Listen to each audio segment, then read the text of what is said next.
Ассаламу алейкум ва рахматуллахи ва баракатух. Құрметті жамағат, өткен сабағымызда иқлаб сабағын өткен болатынбыз. Бүгінгі өтетін тақырыбымыз идғам. Жалпы идғам дегеніміз кіргізу, қосу деген мағына береді. Идғам әріптері 6 олар: ләм, ра, вау, нун, мим, я. Осы 6 әріп идғам әріптерінен болып есептеледі. Жалпы идғам өз ішінде 2-ге бөлінеді. Бірінші ғунналы идғам, екінші ғуннасыз идғам болып. Ғунна дегеніміз танау арқылы оқу, яғни кеңсірік арқылы кеңсіріктен шығарып оқу, кеңсіріктен шығатын дыбыс. Ғунналы идғам әріптері 4. Олар я, мим, нун, вау. Оларды қосып оқитын болсақ, ямну деп оқимыз.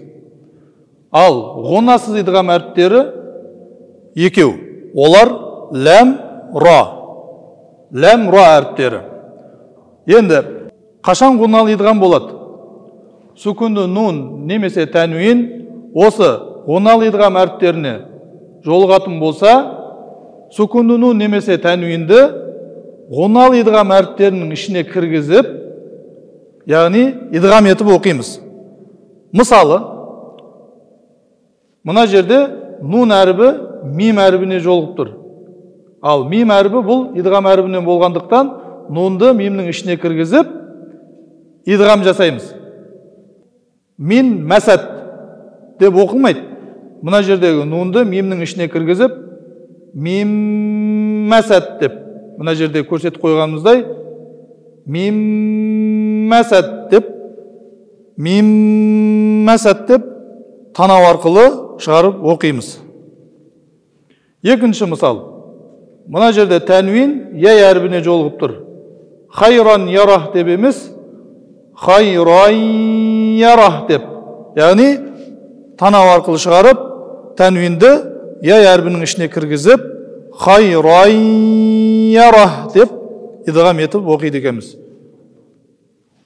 Үшінші мысалға келетін болсақ, және тәнуин вауға жолығып тұр. Бұл жерде ләхәбин ва таб деп оқымаймыз, ләхәбин ва таб деп оқимыз. Яғни мына жердегі тәнуин вау әрбінің ішіне кіріп идғам болып оқылады. Оқылғанда тәнуин вау әрпінің ішіне кіріп, ләхәбин ва таб, ләхәбин ва таб деп идғам етіп оқиды екенбіз. Ғуннасыз идғам әріптері 2 деген болатынбыз: ләм, ра.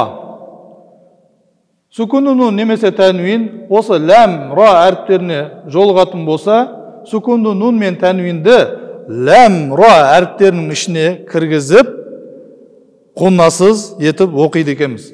Мысалы, мына жерде тәнуин ләм әрібіне жолығып тұр.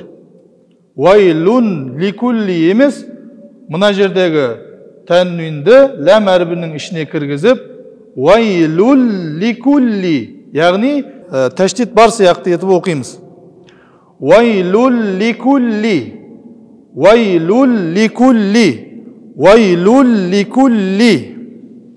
Екінші мысалға келетін болсақ, мына жерде нун әрібі ра әрібіне жолығып тұр.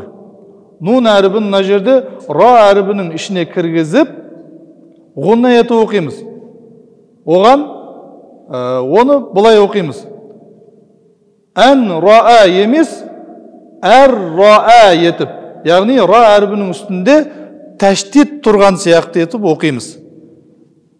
Әр ра деп оқимыз.